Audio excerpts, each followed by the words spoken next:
Good morning students, class 11th standard, subject economics, rural economy, lesson number 10. Today's topic, rural health, nutrition and sanitation. Health is an important component for ensuring better quality of life. Large masses of the Indian poor continue to fight hopeless and constantly losing the battle for survival and health. So Indian rural people are suffering with various epidemics such as smallpox, cholera, malaria, typhoid, dengue, chikungunya, etc. This is mainly due to lack of medical facilities, deep ignorance and poverty. So Indian constitution clearly lays down that state shall regard the rising of the level of nutrition and standard of living of its poor and improvement of public health as among its primary duties. To meet this constitutional directive, several programs for nutrition have been implemented. These include supplementary feeding programs including midterm meal program, nutrition education through printed media and television, and compulsory fortification of common salt with iodine. Still, in terms of health standard, Sri Lanka is better than India, and in India, Kerala is better than Tamil Nadu. Okay. So next என்ன அப்படின்னு சொல்லி பார்த்தோமா, ஊரக நலம், ஊட்டச்சத்து மற்றும் சுகாதாரம், அதான் rural health, nutrition and sanitation. So சிறந்த வாழ்வதற்கு என்னென்ன உடல்நலம் ரொம்ப ரொம்ப முக்கியம் அப்படிங்கிறது நம்ம எல்லாத்துக்கும் நல்லா தெரியும். இந்தியாவில் இருக்கக்கூடிய பெரும்பான்மையான ஏழை மக்கள் வாழ்வாதாரத்திற்கும் உடல்நலத்திற்காகவும் நம்பிக்கையற்று என்ன பண்ணிட்டு இருக்காங்க, போராடி இன்னைக்கு வரைக்கும் எப்படி வந்துட்டு இருக்காங்க, அதில் தோற்று தான் வருகிறார்கள் அப்படின்னு சொல்கிறாங்க. ஸோ இந்திய ஊரக பகுதி மக்கள் வந்து பல்வேறு தொற்று நோய்களான பெரியம்மை, காலரா, டைஃபாய்டு, டெங்கு, சிக்கன்குனியா இந்த மாதிரி நிறைய நோய்களால் என்ன பண்ணியிருக்காங்க அப்படின்னா பாதிக்கப்பட்டிருக்காங்க. ஸோ இதுக்கெல்லாம் என்ன காரணம் அப்படின்னா போதிய மருத்துவ வசதியின்மை, அறியாமை மற்றும் ஏழ்மை நிலை, அதுதான் இதுக்கு வந்து மிக முக்கியமான ஒரு காரணம். ஸோ தங்கள் மக்களுக்கு தேவையான ஊட்டச்சத்துக்கள் வழங்குறதுலையும் மக்களினுடைய வாழ்க்கை தரத்தை உயர்த்துறதற்கு மற்றும் மக்களின் உடல்நலத்தை வந்து மேம்படுத்துறது தான் அரசினுடைய முதன்மையான கடமை அப்படிங்கிறது இந்திய அரசியலமைப்பு என்ன பண்ணுது, ரொம்ப தெளிவாக வந்து வலியுறுத்துது. ஸோ இந்த நம்மளுடைய இந்திய அரசியலமைப்பினுடைய வழிகாட்டுதல் நெறிமுறைப்படி இதையெல்லாம் நிறைவேற்றுவதற்கான என்ன பண்ண நிறைய ஊட்டச்சத்து மேம்படுத்துவதற்கான பல திட்டங்களை வந்து இன்றைக்கி என்ன பண்ணுறாங்க அப்படின்னா நிறைய செயல்படுத்திட்டு தான் இருக்காங்க. இது நமக்கு தெரிய வந்து என்னென்ன ஸ்கீம் அப்படிங்கிறது நமக்கு நல்லாவே தெரியும். அதாவது ஃபஸ்ட்டு என்ன பண்ணாங்கன்னா மிட் டேர்ம் மீல் ப்ரோக்ராம், அதாவது மதிய உணவு திட்டம், அப்புறம் nutritional education through printed media, இது என்ன அதாவது நல்ல சிறப்பான மதிய உணவு திட்டத்தை வந்து ஏழை குழந்தைங்களுக்கு வந்து அது பால்வாடி ஸ்கூலில் ஆரம்பித்து +2 வரைக்கும் கொடுத்துட்டு தான் இருக்காங்க மதிய உணவு திட்டம். அப்புறம் செய்தித்தாள்கள் மற்றும் தொலைக்காட்சி மூலமாக என்ன பண்ணுறாங்கன்னா எப்படி வந்து ஊட்டச்சத்து என்னென்ன பொருட்கள் என்னென்ன உணவுகள் வந்து நமக்கு சாப்பிட்டா ஊட்டச்சத்து நமக்கு அதிகம் கிடைக்கும் அப்படிங்கிறத வந்து நமக்கு வந்து அதை நல்லா தெளிவுபடுத்திட்டு இருக்காங்க. உணவில் வந்து அயோடின் உப்பினை வந்து சேர்க்கறது வந்து ரொம்ப இம்பார்ட்டன்ட் ஒன் அப்படிங்கிறத வந்து நிறைய வலியுறுத்தி சொல்லிட்டு இருக்காங்க. இது எல்லாம் இந்த மாதிரி நிறைய வந்து ப்ரோக்ராம் என்ன பண்ணிட்டு இருக்காங்க அப்படின்னா கவர்மெண்ட் வந்து கண்டக்ட் பண்ணிட்டு இருக்காங்க. அதுக்கு உண்டான நடவடிக்கைகளையும் வந்து எடுத்துட்டு இருக்காங்க. இப்போ குழந்தைங்களா இருந்தால் இல்லை கர்ப்பிணி பெண்களாக இருந்தால் அவங்களுக்கு வந்து தேவையான ஊட்டச்சத்துக்களை என்ன பண்ணுறாங்க அப்படின்னா அரசாங்கமே என்ன பண்ணுது வழங்குது. ஒன்று மாதம் அதுக்கு என்ன பண்ண ஒரு சிறிய ஒரு தொகையை வந்து கொடுத்துட்றாங்க. இல்லை அப்படின்னா அந்த சத்துக்கள் அடங்கிய ஒரு பேக்கெட்டை என்ன பண்ணுறாங்க அப்படின்னா கவர்மெண்ட் வந்து எல்லாத்துக்கும் டிஸ்ட்ரிபியூட் பண்ணிட்டு தான் வந்து இருக்காங்க. ஸோ இதில் பார்த்திங்களா இந்தியாவில் விட வந்து இலங்கை பார்த்திங்களா உடல் நலத்தரத்தில் வந்து நல்லா வந்து முன்னேற்றம் அடைஞ்சிருக்காங்க. நம்மளை விட ரொம்ப பின்தங்கிய ஒரு இதாக தான் இருக்குது இல்லையா, பின்தங்கிய ஒரு நிலையில தான் வந்து ஸ்ரீலங்கா இருக்குது. ஆனாலும் இந்தியாவை விட அவங்களுடைய ஹெல்த்தில் வந்து அவங்க எப்படி இருக்காங்க, ஹெல்த் அண்ட் சானிடேஷனில் வந்து வெரி குட்டாக இருக்காங்க, நல்ல ஒரு பொசிஷன் இருக்காங்க அப்படின்றாங்க. இந்தியாவில் பார்த்திங்களா தமிழ்நாட்டை விட சிறப்பாக இருக்கக்கூடிய மாநிலம் எது அப்படின்னா அது கேரளாவாக இருக்குது. So next, National Rural Health Mission. The National Rural Health Mission NRHM was launched on 12th April 2005 to provide accessible, affordable and quality health care to the rural population, especially the vulnerable groups. NRHM seeks to provide equitable, affordable and quality health care to the rural population, especially the volunteers group. NRHM focuses on reproductive, maternal, newborn, child health and adolescent services. This emphasis here is on strategies for improving maternal and child health through a continuum of care and the life cycle approach. Okay, இது தேசிய ஊரக நல அமைப்பு NRHM அப்படிங்கிறது national rural health mission. So இது எப்போ launch பண்ணாங்கன்னு பார்த்தீங்களா April 12, 2005 தான் இந்த NRHM அப்படிங்கிறத ஆரம்பித்தாங்க. ஸோ இது வந்து யாருக்கு முக்கியமாக அப்படின்னா நலிவடைந்த ஊரக மக்களுக்கான குறைந்த விலையில் நம்ம என்ன பண்ணுறோம், ரொம்ப எளிதில் பெறக்கூடிய தரமான ஆரோக்கிய வசதிகளை வந்து ஏற்படுத்தி தருவது தான் இதனுடைய மெயின் பிரின்சிபிள், NRHM உடைய மெயின் பிரின்சிபிள். ஸோ உடல் நலத்தை தீர்மானிக்கும் காரணிகளாக எதெல்லாம் இருக்குது நமக்கு தெரியும். ட்ரிங்கிங் வாட்டர், அப்போ அது சுகாதாரம், கல்வி, ஊட்டச்சத்து, சமூக மற்றும் பாலின சமத்துவம், இதை வந்து அடைவதற்கு என்ன பண்ணணும் அப்படின்னா சிறப்பாக செயல்படும் சமூக நீதி பரவலாக்கப்பட்ட நல விநியோக முறையை வந்து ஏற்படுத்துறது தான் இந்த அமைப்பினுடைய மிக முக்கியமான நோக்கம். ஸோ இனப்பெருக்கம், தாய்மை பேறு, சிசு மற்றும் குழந்தை மற்றும் வளர இளம் பருவத்தினருக்காக நலனுக்கு என்ன பண்ணாங்க பல்வேறு விதமான பணிகளை இந்த NRHM என்ன பண்ணுது அப்படின்னா மேற்கொள்ளுது. ஸோ மகப்பேறு மற்றும் குழந்தை நலன் ஆகிய இதுக்கு தான் என்ன பண்ணுறாங்க ரொம்ப வந்து முக்கியத்துவம் வந்து கொடுத்துட்ருக்காங்க.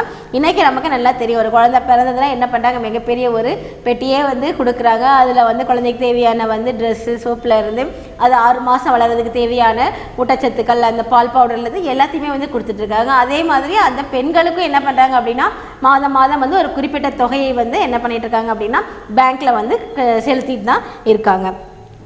சரி, நெக்ஸ்ட் பார்த்தீங்களா ரூரல் இன்ஃப்ராஸ்ட்ரக்சர், ஊரக உள்கட்டமைப்பு.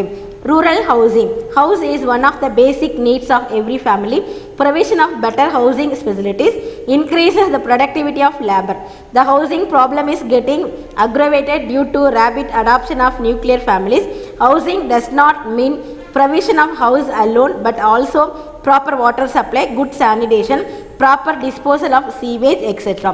The problem of housing can be tackled by the development of low-cost technology in house construction, provision of adequate housing finance, and provision of land sites to landless workers in rural areas. As per the NSSO data, 38% of household lived in with one room, while another 36% lived with 2 rooms. Okay. Rural infrastructure, ஊரக உள்கட்டமைப்பு அப்படின்னு சொல்கிறோம். இதில் rural housing, ஊரக வீட்டு வசதி எப்படி இருக்குது. ஸோ வீடு அப்படிங்கிறது ஒவ்வொரு குடும்பத்தினுடைய அடிப்படை வந்து தேவையில் மிக முக்கியமானது. என்ன சொல்கிறோம், ஷெல்டர், வீடு அப்படின்னு சொல்கிறோம். இந்த சிறந்த வீட்டு வசதிகளை வந்து ஏற்படுத்துறது தான் அவங்க, அதாவது சிறந்த வீடு இருந்ததுனா தான் அவங்களுடைய உழைப்பினுடைய திறனை வந்து அது என்ன பண்ணும் அப்படின்னா அதிகரிக்கும். ஸோ இப்போ வந்து என்ன பண்ணுறாங்க, அனைவரும் என்ன பண்ணுறாங்க அப்படின்னா தனி குடும்பமாக, இன்றைக்கெலாம் வந்து யாரும் கூட்டு குடும்பத்தில் இல்லை, தனி குடும்பமாக வாழ வந்து வசிக்கிறதுனால இந்த வீடு பெறுறதுல என்ன இருக்குது, நிறைய வந்து பிரச்சனைகள் எல்லாம் இருந்துகிட்ருக்கு. ஸோ எல்லாருக்கும் என்ன பண்ணணும், இந்த வீடுகளை வந்து ஏற்படுத்தி தருவது வந்து அரசினோட மிக மிக முக்கியமான ஒரு கடமை. ஸோ அது மட்டும் இல்லாமல் வீடு கொடுக்கறது மட்டும் இல்லை, அவங்களுக்கு தேவையான வாட்டர், குடிநீர் அதை வந்து சப்ளை பண்ணி தரணும். நல்ல ஒரு ஹெல்த், நல்ல சுகாதாரமான வசதி, அப்புறம் வந்து அந்த சானிடேஷன், குட் சானிடேஷன், அந்த கழிவுகளை எல்லாம் அப்புறப்படுத்துறதுக்கு உண்டான வழிவகைகள், இது எல்லாத்தையுமே என்ன பண்ணணும் அப்படின்னா ஏற்படுத்தி தரணும். ஸோ குறைந்த செலவு தொழில்நுட்பத்தில் வந்து இப்போ என்ன பண்ணுறாங்கன்னா வீடு கட்டுறாங்க. போதுமான வீட்டுக்கடன் வசதியை வந்து என்ன பண்ணி கொடுத்துருக்காங்க, ஏற்படுத்தி கொடுக்குறாங்க. மற்றும் ஊரக பகுதியில் உள்ள நிலமற்ற தொழிலாளர்களுக்கு என்ன பண்ணுறாங்க, வீட்டு மனைகள் வந்து வழங்குறாங்க, இலவசமாகவே வழங்குறாங்க.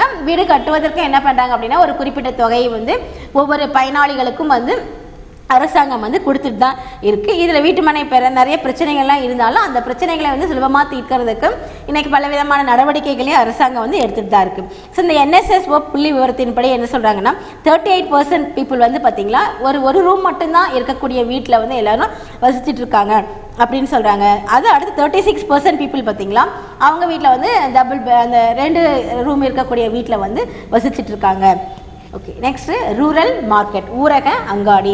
So road market refers to the infrastructure created to buy and sell the product produced in rural areas and also to purchase the needed product and farm input produced in urban and other regions. The rural marketing is still defective as the farmers lack bargaining power, long chain of middlemen, lack of organization, insufficient storage facilities, poor transport facilities, absence of grading, inadequate information, and poor marketing arrangements. Rural road in India constitute 26.50 lakh kilometer, of which 13.5% of the roads are surfaced. So India's road network is one of the world largest. The road length of India increased from about 4 lakh kilometers in 1950 to 51 to 34 lakh kilometers at present. So next rural market அப்படின்ற rural மார்க்கெட்னா என்னென்னா ஊரக அங்காடி. So இந்த ஊரக பகுதியில் வந்து உற்பத்தி செய்யப்பட்ட பொருள்கள்லாம் இருக்குது இல்லையா, அந்த பொருள்களை வந்து வாங்கிறதுக்கு விற்கிறதுக்கு ஏற்படுத்தப்பட்ட ஒரு உள்கட்டமைப்பு தான் வந்து இந்த ரூரல் மார்க்கெட் அப்படின்னு சொல்கிறது. இது அந்த பகுதியில் வந்து அவங்க என்ன பொருளை உற்பத்தி பண்ணாங்களோ அதை வந்து என்ன பண்ணணும் அப்படின்னா சந்தைப்படுத்துதல். அதே மாதிரி அவங்கக்கிட்ட இல்லாத மற்ற பொருட்களையும் அவங்க வந்து வாங்கணும். ஸோ அதுக்காக ஏற்படுத்தப்பட்ட ஒரு அமைப்பு தான் இந்த ரூரல் மார்க்கெட் அப்படின்னு சொல்கிறோம். இது வந்து விவசாயிகள்ட்ட வந்து பேரம் பேசுமுடைய ஆற்றல் வந்து கம்மி தான். இதில் வந்து என்ன பண்ணுவாங்க, நடுவில் யார் புந்துக்குவாங்க அப்படின்னா இடைத்தரகர்கள், அந்த இன்டர்மீடியேட்டர்ஸ் அப்படின்னு சொல்கிறதில்ல இடைத்தரகர்கள். அப்புறம் அந்த கடையில் இருக்கக்கூடிய அந்த குறைபாடுகள், அப்புறம் சேமிப்பு கிடங்கு வசதி இதெல்லாம் இல்லையா, அந்த ஸ்டோரேஜ், இந்த கூட்ஸ் ஸ்டோரேஜ் அந்த எல்லாம், அதே மாதிரி கோல்டு ஸ்டோரேஜ் அதுவும் வந்து நமக்கு வந்து அந்த கோடவுன்ஸ்லாம் வந்து ரொம்ப கம்மியாக தான் இருக்குது. ஸோ தட் அதுக்கு உண்டான வசதிகள் எல்லாத்தையும் வந்து ஏற்படுத்தி கொடுக்கணும். அப்புறம் இந்த பற்றாக்குறை போக்குவரத்து வசதிகளும் வந்து ரொம்ப வந்து கம்மியாக இருக்குது. ஸோ அப்புறம் இந்த பொருள்களை வந்து என்ன பண்ணணும் அப்படின்னா தரம் பிரிக்கணும். எது வந்து நல்ல பொருட்கள், எது வந்து ஃபர்ஸ்ட் குவாலிட்டி, எது செகண்ட் குவாலிட்டி, எது அப்படிங்கிறத என்ன பண்ணணும் அப்படின்னா தரம் பிரித்து கொடுக்கணும். ஸோ இந்த மாதிரி வேளாண் சார்ந்த தகவல் பற்றாக்குறை மற்றும் மோசமான அங்காடி அமைப்பு முறைகள் இதெல்லாம் வந்து என்னென்னா இந்த ஊரக அங்காடியில் இருக்கக்கூடிய வந்து மிகப்பெரிய வந்து குறைகள் தான். இன்றைக்கி வந்து என்ன சொல்கிறேன் வந்து ஃபார்மர்ஸ்க்கு தேவையான கோடவுன்ஸ் ஃபெசிலிட்டிஸ் வந்து ரொம்ப கம்மியாக இருக்குது. அதே மாதிரி இந்த கோல்டு ஸ்டோரேஜ் யூனிட் பார்த்திங்கன்னா ரொம்ப ரொம்ப கம்மியாக இருக்குது. அதனால் என்ன சொல்கிறோம், இந்த ஃப்ரூட்ஸு இது எல்லாமே வந்து ஃப்ரூட்ஸ் அண்ட் வெஜிடபிள்ஸ்லாம் ரொம்ப சீக்கிரமாக என்ன ஆகிடுது அப்படின்னா ஸ்பாயில் ஆகிடுது. ஸோ இது எல்லாத்தையும் என்ன பண்ணணும் அப்படிங்கிறாங்க அப்படின்னா இதுக்கு உண்டான ஃபெசிலிட்டிஸை வந்து கவர்மெண்ட் வந்து இன்னும் ஏற்படுத்தணும். அதுக்கு உண்டான உள்கட்டமைப்பு வந்து இன்னமும் வந்து ஊரக பகுதிகளை வந்து கம்மியாக தான் வந்து இருந்துகிட்ருக்கு. ஸோ இந்தியாவில் பார்த்திங்கன்னா ஊரக சாலை பகுதி பார்த்திங்கன்னா 26.50 lakh கிலோமீட்டர். இதில் 13.5% பகுதியில் மட்டும்தான் என்ன பண்ணியிருக்காங்க அப்படின்னா ரோடு போட்டிருக்காங்க. மீதி பகுதிகளை வந்து என்ன பண்ணல, ரோட் ஃபெசிலிட்டிஸே வந்து கவர்மெண்ட் வந்து ஏற்படுத்தி தரவே இல்லை. அதே மாதிரி சாலை தொடர்பு வசதி வந்து உலகில் வந்து ரொம்ப பெருசு. இந்தியாவில் இருக்கக்கூடியது நெட்வொர்க் தான் ரொம்ப லார்ஜஸ்ட் அப்படின்னு சொல்கிறோம்.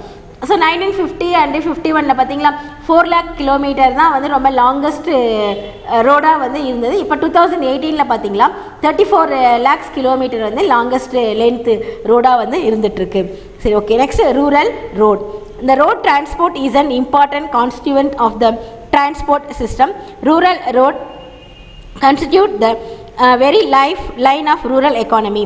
A well-constructed road network in rural area would bring several benefits, including the linking of remote villages with urban centers, reduction in cost of transportation of agricultural input, and promotion of marketing for rural producers.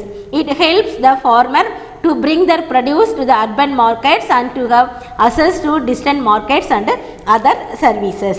Okay, ஊரக சாலைகள் அப்படின்னு சொல்கிறோம். இந்த போக்குவரத்து முறையில் பார்த்திங்கன்னா ரொம்ப இம்பார்ட்டண்ட்டான ஒன்று என்ன அப்படின்னா இந்த ரோட் ஃபெசிலிட்டிஸ் தான். இதில் பார்த்திங்கன்னா இந்த ஊரக இந்த அர்பன் சைடு, இந்த ரூரல் சைடில் இருக்கக்கூடிய ரோடு வந்து ரொம்ப ரொம்ப வந்து இம்பார்ட்டன்ட் ஒன். இது வந்து நல்லா சீரமைக்கணும். முதல்ல இந்த தொலைதூர கிராமங்களை வந்து மற்ற நகரங்களோட இணைக்கிறதுக்கும் இந்த அந்த ப்ரொடியூஸ் பண்ண அக்ரிகல்ச்சரல் ப்ராடக்டை வந்து கொண்டு போய் சேர்க்கறதுக்கும் கண்டிப்பாக எது ரொம்ப இம்பார்ட்டண்ட்டாக இருக்குது, போக்குவரத்து. ஸோ அதுக்குண்டான செலவுகளை வந்து குறைக்கணும், ஊரக உற்பத்தி பொருட்களை வந்து சந்தைப்படுத்தணும். அதுக்கெல்லாம் இந்த ரூரல் ரோடு வந்து ரொம்ப ஹெல்ப்ஃபுல்லாக இருக்குது. ஸோ இந்த ஊரக விவசாயிகளுடைய உற்பத்தியை வந்து நகர்ப்புற அங்காடிகளில் வந்து சந்தைப்படுத்துவதற்கும், தொலைதூர அங்காடிகளுக்கு நம்ம வந்து கொண்டு செல்வதற்கும், பிற பணிகளை வந்து பயன்படுத்துவதற்கும் இது என்ன இருக்குது அப்படின்னா இந்த ரூரல் ரோடு வந்து ரொம்ப ரொம்ப இம்பார்ட்டண்ட்டாக இருக்குது. So next one, rural electrification. Rural electrification refers to providing electrical power to rural areas.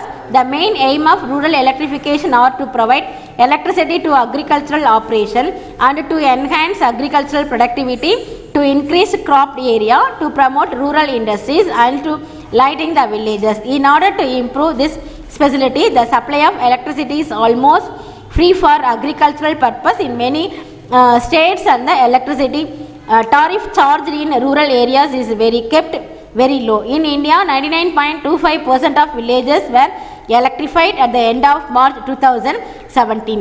As on 31/3/2017, 100% electrification was achieved in villages of 20 states and union territories, namely Chandigarh, Delhi, Haryana, Himachal Pradesh, Punjab, Rajasthan, Daman and Diu, Dada Nagar Haveli, Goa, Gujarat, Maharashtra, Andhra Pradesh, Kerala, Lakshadweep, Puducherry, Tamil Nadu, Telangana, Andaman and Nicobar Islands, Sikkim and Tripura.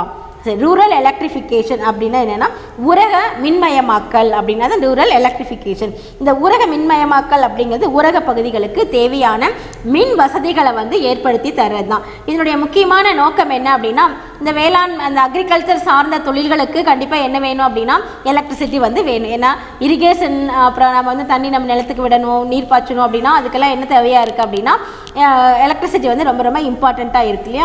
So அந்த உற்பத்தி பண்ண அந்த வேளாண்மை அந்த கண்டிப்பாக agriculture என்ன பண்ணணும், அந்த அக்ரிகல்ச்சர் செக்டாரை வந்து இன்க்ரீஸ் பண்ணணும், வேளாண் உற்பத்தி திறனை வந்து பெருக்கணும், அதுதான் ரொம்ப இம்பார்ட்டன்ட். அதே மாதிரி பயிரிடக்கூடிய அந்த நிலப்பரப்பையும் என்ன செய்யணும், அதிகரிக்கணும். ஊரக தொழிற்சாலைகளை வந்து என்ன பண்ணணும், மேம்படுத்தணும். ஊரக பகுதிகளுக்கு மின் வசதியை வந்து இதனால் ஏற்படுத்தி தரணும்.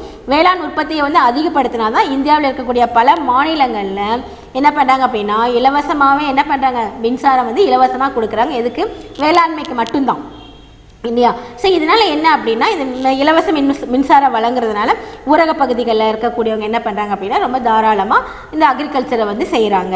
ஸோ அதே மாதிரி மின் கட்டணமும் பார்த்திங்களா மிக கம்மி, ரொம்ப குறைந்த கட்டணம் தான் அந்த இடத்துங்களில் வந்து வசூலிக்கப்படுது. ஸோ 2017 மார்ச்சில் பார்த்திங்களா இந்தியாவில் 99.2% கிராமங்கள் வந்து என்ன பண்ணாங்கன்னா முழுமையான மின் தொடர்பை வந்து வாங்கி பெற்றிருக்கிறாங்க அப்படின்னு சொல்லியிருக்காங்க. முக்கியமாக வந்து ஒரு 20 ஸ்டேட்ஸ் வந்து 100% எலக்ட்ரிஃபிகேஷனை வந்து அப்சர்வ் பண்ணியிருக்காங்க. அது முக்கியமான பிளேசஸில் எதுன்னு கொடுத்துருக்காங்களே, Chandigarh, Delhi, Haryana, Himachal Pradesh, Punjab, Rajasthan, Daman and Diu, Dadra Nagar Haveli, Goa, Gujarat, Maharashtra, Andhra Pradesh, Kerala, Lakshadweep, Puducherry, Tamil Nadu, Telangana, Andaman Nicobar island, Sikkim and Tripura. சரி, இந்த மற்ற பகுதிகள் எல்லாம் இப்போ இங்கே வந்து 100% எலக்ட்ரிசிட்டியை வந்து ப்ரொவைட் பண்ணிக்கிட்டாங்க, அப்சர்வ் பண்ணிக்கிட்டாங்க. மற்ற பகுதிகளில் வந்து இல்லை. அதுக்கு என்னென்ன காரணங்கள் பார்த்தீங்களா, first one lack of and interstate disputes, uneven terrain, high transmission loss and power theft lack of funds அப்படின்னா என்னென்னா நிதி பற்றாக்குறை. The generation and transmission of power involves huge expenditure and the fund allocation is low. அதாவது மின்சார உற்பத்திக்கும் அதனை விநியோகத்திற்கும் பார்த்திங்கன்னா அதிகமான ஒரு செலவு ஏற்படுது. இதனால் அதுக்கு நம்ம வந்து ஒதுக்கிடக்கூடிய நிதி வந்து கம்மியாக இருக்குது. அதாவது அந்த எலக்ட்ரிசிட்டியை வந்து உற்பத்தி பண்ணுறதுக்கு நமக்கு என்ன இருக்குது, செலவு வந்து அதிகமாக இருக்கும். ஆனால் அது வந்து நம்ம பயனாளிகளுக்கு தரும் பொழுது அதை வந்து என்ன பண்ணுறோம் அப்படின்னா கம்மியான காசுக்கு தான் கொடுக்குறோம். தமிழ்நாட்டிலையும் வந்து அப்படி தான் ஒரு அதனுடைய அந்த மின்சாரம் உற்பத்தி பண்ணுறதுக்கு 7 rupees ஆகுது. ஆனால் நமக்கு என்ன பண்ணுறாங்க அப்படின்னா ஒரு சப்சிடிஸ், ஒரு மானியம் கொடுத்து கம்மியான ஒரு ரேட்டுக்கு தான் வந்து கொடுக்குறாங்க. அது ரொம்ப அதிகமான பர்சன்டேஜ் போகும்போது அந்த மாநிலங்கள் என்ன பண்ணுறாங்க அப்படின்னா அவங்க வந்து அவங்களால 100% எலக்ட்ரிசிட்டியை வந்து அவங்களுக்கு மக்களுக்கு வந்து ப்ரொவைட் பண்ண முடியலை.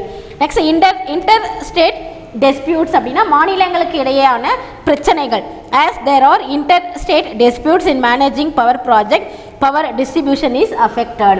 மின் திட்டங்களை நிர்வகிப்பதில் என்னன்னா மாநிலங்களுக்கு இடையேயான பிரச்சனைகள் எல்லாம் வந்து நிலவுது இல்லையா. இதனால மின்சார விநியோகம் வந்து என்ன பண்ணுது அப்படின்னா பாதிக்கப்படுது. ஸோ அதாவது என்ன பண்ணுறாங்க, சென்ட்ரல் கவர்மெண்ட் மட்டும் என்ன பண்ணுவாங்கன்னா அவங்களுக்கு இருக்கக்கூடிய அந்த எலக்ட்ரிசிட்டி என்ன பண்ணியிருப்பாங்க அப்படின்னா ஷேர் பண்ணி தருவாங்க. அது வந்து அந்த ஆர்டிக்கல் அது கன்கரண்ட் லிஸ்ட்டில் இருக்கு இல்லையா. அந்த கன்கரண்ட் லிஸ்ட்டில் இருக்கிறதுனால சில இடங்களில் இருக்கக்கூடிய சென்ட்ரல் கவர்மெண்ட் யூனிட்ஸை மட்டும் என்ன பண்ணுவாங்க, ஷேர் பண்ணி தருவாங்க. பட் அது வந்து மற்ற மீதி வந்து ஸ்டேட் கவர்மெண்ட் லிஸ்ட்டில் இருக்கும் பொழுது அது அந்தந்த மாநிலங்கள் தான் வந்து அடுத்த மாநிலங்களுக்கு என்ன பண்ணணும் அப்படின்னா எலக்ட்ரிசிட்டியை வந்து ப்ரொவைட் பண்ணணும். அவங்களுக்கு இருக்கக்கூடிய எக்ஸஸ் உபரியாக இருக்கிறத வந்து ப்ரொவைட் பண்ணி தரணும். அன்ஈவன் டெரைன், சீரற்ற நிலப்பரப்பு. as rural topography is uneven without proper connection, developing new lines are costlier and difficult. So கிராமப்புற பகுதிகள் வந்து எப்படி இருக்குன்னு சொல்கிறாங்க, சமமற்ற இருக்குது. அந்த சமமற்ற இருப்பதனால இந்த குண்டுகள், மலைகள் இந்த மாதிரி இருக்கிறதுனால முறையான மின் இணைப்பு வந்து கிடைக்கிறது இல்லை அப்படிங்க. அது நம்ம கொடுக்கறது வந்து ரொம்ப வந்து ஒரு கடினமான ஒரு செயல். முக்கியமாக சொல்ல போனால் இந்த கொல்லிமலை, ஏற்காடு இந்த மாதிரி ஏரியாக்கள்லாம் இருக்குது இல்லையா. அந்த மாதிரி ஏரியாக்கள், ஜருகுமலை இதெல்லாம் சொல்கிறோம். இந்த மாதிரி ஏரியாக்களில் மின் இணைப்பு கொடுப்பது அப்படிங்கிறது ரொம்ப ஒரு கடினமான ஒரு செயல். ஸோ புதிதாக மின் இணைப்பு கம்பிகள் அமைப்பதற்கு என்னென்னா ரொம்ப கடினமாகவும் அதிகமான ஒரு செலவும் வந்து ஏற்படுது. So next high transmission loss அப்படின்னா என்ன, மின் அனுப்பும் போது ஏற்படக்கூடிய இழப்பு. Transmission loss in power distribution is almost 25% in rural areas. நம்ம அந்த எலக்ட்ரிசிட்டியை வந்து அனுப்புகிறோம் இல்லையா, அதில் அந்த மாதிரி நம்ம அந்த அனுப்பும்போது அந்த இங்கே இருந்து ஒரு இடங்கள்லேருந்து இன்னொரு இடத்துக்கு அதை வந்து ட்ராவல் பண்ணும்போது கண்டிப்பாக என்ன இருக்கும் அப்படின்னா நிறைய வந்து லாஸஸ் வந்து ஏற்படும். அது எலக்ட்ரிக்கல் இன்ஜினியர்ஸ்க்கு அது வந்து கரெக்டாக அவங்க வந்து அதை கரெக்டாக கண்டுபிடிச்சிருவாங்க, அவங்க கரெக்டாக சொல்லுவாங்க. அந்த லாஸ் வந்து எவ்வளோ சொல்கிறாங்க, 25%. ஆட்டோமேட்டிக்கலி லாஸ் ஆகிறது ஒன்று இருக்குது. மக்களும் சில இடங்களில் என்ன பண்ணுவாங்க அப்படின்னா எலக்ட்ரிசிட்டியை வந்து திருடுறது, அதுவும் ஒரு காரணம் தான் மின் திருட்டு. Power theft, unauthorised use and diversion of powers are even practices adopted by affluent people that hinders the rural electrification process. அது வசதியாக இருக்கக்கூடிய மக்கள் என்ன பண்ணால் முறையற்ற வழியில் வந்து மின்சாரத்தை வந்து பயன்படுத்தல், வேறு பயன்பாட்டுக்கு வந்து மாற்றுதல், இந்த மாதிரி எல்லாம் இருக்கிறதுனால தான் என்ன ஆகுதுன்னா ஊரக பகுதிகளில் வந்து மின்மயமாக்குதல் வந்து நிறைய தடையாக இருக்குது. ஸோ அந்த 20 ஸ்டேட்ஸ் தவிர மீதி இருக்கக்கூடிய மற்ற ஸ்டேட்ஸ்லாம் இத்தகைய ஒரு டிஃபிகல்ட்டிஸை தான் அவங்க வந்து ஃபேஸ் பண்ணிகிட்ருக்காங்க. Okay, the last one requirements for rural development. So ஊரக முன்னேற்றத்திற்கான என்னென்ன தேவைகள்? Slater villages, Gilbert Slater, the first professor of economics at Madras University, published his book Some South Indian Villages in 1918, following a survey of some villages like Vadamalaippuram, Ramanad, Gangaikondan, Tirunelveli and Palakkurchi, Tanjavur and Jusi, North Arcot in Tamil Nadu by his students. It was subsequently done by different groups of researchers in the 1930s, 1950s and 1960s, and two of the villages only in the early 21st century. The resurveys become an important historical record. They provided a baseline for several later revisit to his villages and have inspired many successes. Much of our knowledge of rural change depends on this studies. Okay, இந்த Slater இன் கிராமங்கள் அப்படிங்கிறத Slater villages. இந்த Gilbert Slater அப்படிங்கிறவர் என்ன பண்ணால் சென்னை பல்கலைக்கழகத்தில் இருந்த முதல் பொருளாதார பேராசிரியர், எக்கனாமிக்ஸ் அவர். ஸோ இவர் என்ன பண்ணார் அப்படின்னா அவங்களுடைய ஸ்டூடெண்ட்ஸை வச்சுட்டு சில கிராமங்களை போய் என்ன பண்ணுறார் அப்படின்னா ரிசர்ச் பண்ணுறாரு, ஆய்வு செய்கிறார். எங்கேன்னா வடமலைபுரம், ராமநாதபுரம், அப்புறம் கங்கை கொண்டான் அப்படிங்கிறது எங்கே இருக்குது அப்படின்னா திருநெல்வேலி, பாலக்குறிச்சிங்கிறது தஞ்சாவூரில் இருக்குது, துசிங்கிறது வடார்காடு. இந்த 4 கிராமங்களையும் இவர் என்ன பண்ணார் அப்படின்னா ரிசர்ச்சுக்கு எடுத்துக்கிட்டாரு. 1918 பார்த்தீங்கன்னா சில தென்னிந்திய கிராமங்கள் அப்படிங்கிற ஒரு புக்கை வந்து அவர் என்ன பண்ணியிருக்காரு அப்படின்னா வெளியிட்டார், பப்ளிஷ் பண்ணியிருக்கிறாரு. இதனை தொடர்ந்து என்ன பண்ணார், தொடர்ந்து அவருடைய ரிசர்ச் மூலமாக 1930, 50, 60 இதெல்லாம் திருப்பி என்ன பண்ணுறாருன்னா திருப்பி ரிசர்ச் பண்ணிகிட்டே தான் அவர் இருக்கிறார். இதில் 2 கிராமங்கள் மட்டும் 21st செஞ்சுரிக்கு முந்தைய காலகட்டத்தில் வந்து ஆய்வு செய்யப்பட்டது. ஸோ இந்த மறு ஆய்வில் முக்கியமாக என்ன சொன்னால் வரலாற்று பதிவுகள் என்ன இருக்குது அப்படின்னா கிராமங்களை ஆய்வு செய்யும் பொழுது இவருடைய ஆராய்ச்சி தான் இந்த பிற்கால ஆராய்ச்சியாளர்களுக்கு ஒரு வழிகாட்டுதலாக இருக்குது. இந்த ஆய்வின் மூலம் ஊரக பகுதிகளில் ஏற்பட்ட மாற்றங்கள், அதுக்கு அந்த எப்படியெல்லாம் அந்த மாற்றங்கள் வந்து ரூரல் சைடு வந்து ஏற்பட்டுச்சு, இன்னும் என்னெல்லாம் பண்ணனா அந்த ரூரல் சைடில் இருக்கிறது வந்து சேஞ்சஸ் எல்லாம் ஏற்படும் அப்படிங்கிறத தன்னுடைய புக்ஸில் வந்து ரொம்ப தெளிவாக வந்து சொல்லியிருக்கிறாரு. அந்த புக்ஸை தான் என்ன பண்ணியிருக்காங்கன்னா நம்ம அதை தான் இன்றைக்கி நம்ம நாட்டில் வந்து ஃபாலோ பண்ணிகிட்ருக்காங்க. சரி, next efforts need to be made to rice farm and non-farm rural real incomes. Investment in basic infrastructure and social services need to be increased. Coordinated and integrated programs for solving the present problems and to achieve sustainable development need to be designed. Persons and leaders with an understanding of reality of rural problems and with the required foresight vision should be consulted while designing development program. சரி, first என்ன சொன்னால் efforts need to be made to raise farm and non farm rural real incomes. விவசாயம் மற்றும் என்ன சொன்னால் விவசாயம் சாரா துறைகளில் ஊரக உண்மை வருமானம் என்ன, அந்த உண்மை வருமானத்தை உருவாக்கக்கூடிய முயற்சிகளில் என்ன பண்ணணும் அப்படின்னா நம்ம வந்து இறங்கணும், அதுக்குண்டான முயற்சிகளை வந்து மேற்கொள்ளணும். ஸோ ஊரக தொழில் மயமாக்குதல், உடல்நலம் மற்றும் ஊட்டச்சத்து, கல்வி வசதி, இந்த வீட்டு வசதி, இந்த மாதிரி மக்கள் நல பணிகளை வந்து மேற்கொள்வதற்கு என்ன வேணும் அப்படின்னு சொல்கிறாங்க அப்படின்னா முக்கியமான ஒரு முயற்சி வந்து கண்டிப்பாக தேவை. So investment in basic infrastructure and social services NEET to B increased. இந்த அடிப்படை உள்கட்டமைப்பு வசதிகள் மற்றும் சமூக சேவை திட்டங்களை வந்து மேம்படுத்துவதற்கான முதலீடுகள் எல்லாம் என்ன பண்ணணும், அதிகரிக்க செய்யணும். Third one, coordinated and integrated programs for solving the present problems and to achieve sustainable development need to be designed. தற்போதுள்ள பிரச்சனைகளை தீர்க்க என்ன பண்ணணும் அப்படின்னா ஒருங்கிணைக்கப்பட்ட திட்டங்களை வந்து நிறையா வந்து தீட்டணும். அதன் மூலம் நிலையான வளர்ச்சியை வந்து பெறுவதற்கு என்ன வழிவகைகளோ அதை வந்து செய்யணும். Okay, next persons and leaders with an understanding of reality of rural problems and with the required foresight vision should be consulted while designing development program. வளர்ச்சி திட்டங்களை வந்து நம்ம வந்து அந்த வகுக்கும் பொழுது என்ன பண்ண ஊரக பகுதி மக்களுடைய பிரச்சனைகளை பற்றி யாருக்கு நல்லா தெரியுமோ அந்த அறிந்த நபர்களையோ அல்லது தலைவர்களையோ இல்லைன்னா வந்து தொலைநோக்கு சிந்தனை பார்வையாளர்கள் இருக்காங்க இல்லையா, அவங்கள வச்சு தான் கலந்து ஆலோசித்து தான் என்ன பண்ணணும், இதுக்கு உண்டான ரெக்குயர்மெண்ட்ஸ் எல்லாத்தையும் நம்ம வந்து எடுக்கணும் அப்படின்ட்டு இருக்காங்க. இது requirements for rural development. Okay, இப்போ இந்த லெசன் ஃபுல்லாக நம்ம பார்த்துட்டு இப்போ கன்க்ளூஷனுக்கு ஃபைனலாக வந்திருக்கிறோம். So crucial steps to strengthening the rural economy were already being taken through various policies. These steps include investment in areas ranging from health, information technology, education, infrastructure and small business. The administration is committed to building on this unprecedented measures in the month and years to come. Provision of urban facilities for rural areas needs to be given due emphasis, without which Indian villages cannot prosper. சரி, இது நம்ம என்ன பண்ணுறோம் அப்படின்னா பல்வேறு கொள்கையினுடைய அடிப்படையில் தான் இப்போ ஊரக பொருளாதாரத்தை திடப்படுத்துறதும் அதற்கு முக்கியமான நடவடிக்கைகள்லாம் என்ன பண்ணியிருக்காங்க எடுத்துகிட்டு இருக்கிறோம். சுகாதாரம், தகவல் தொழில்நுட்பம், கட்டமைப்பு, கல்வி, சிறு வணிகம், இதெல்லாம் என்ன பண்ணியிருக்கோம், நிறைய முதலீடு செய்கிறதுக்கும் அந்த முதலீடு செய்கிறதுக்கு என்னென்ன நடவடிக்கைகள், அதுக்கு உண்டான சப்சிடிஸ், வருங்காலத்தில் என்னென்ன நடவடிக்கைகள் எல்லாத்தையும் நம்ம வந்து ஃபாலோ பண்ணணும், இதை வந்து எப்படி திறம்பட செயல்படுத்தணும் அப்படிங்கிறது எல்லாத்தையும் இந்த PURA provision of urban facilities for rural areas அதனுடைய முக்கியத்துவம் வந்து தரணும். ஸோ இந்த மாதிரிலாம் பண்ணால் தான் இந்திய கிராமங்களை வந்து என்ன பண்ண முடியும் அப்படின்றாங்க, ஒளிர செய்ய முடியும். ஸோ ரூரல் எக்கனாமிக்ஸ் அப்படின்னு என்ன மீனிங், ஊரக பொருளாதாரம். பாப்புலேஷன் டென்சிட்டினா என்ன, மக்கள் தொகை அடர்த்தி. அன்எம்ப்ளாய்மெண்ட் அப்படின்னா வேலையின்மை. ஓப்பன் அன்எம்ப்ளாய்மெண்ட் என்ன, வெளிப்படையான வேலையின்மை. சீசனல் அன்எம்ப்ளாய்மெண்ட்னா பருவகால வேலையின்மைன்னு சொல்கிறோம். அண்டர் எம்ப்ளாய்மெண்ட் குறை வேலையின்மை. பாவர்ட்டி அப்படின்னா வந்து என்ன சொல்கிறோம், ஏழ்மை. டுயலிசம் அப்படின்னா என்ன அர்த்தம் அப்படின்னா இரட்டைத்தன்மை. ரூரல் டெவலப்மெண்ட் அப்படின்னா ஊரக மேம்பாடு. ரூரல் எலக்ட்ரிஃபிகேஷன் அப்படின்னா ஊரக மின் இணைப்பு. Okay, thank you students, thank you to all.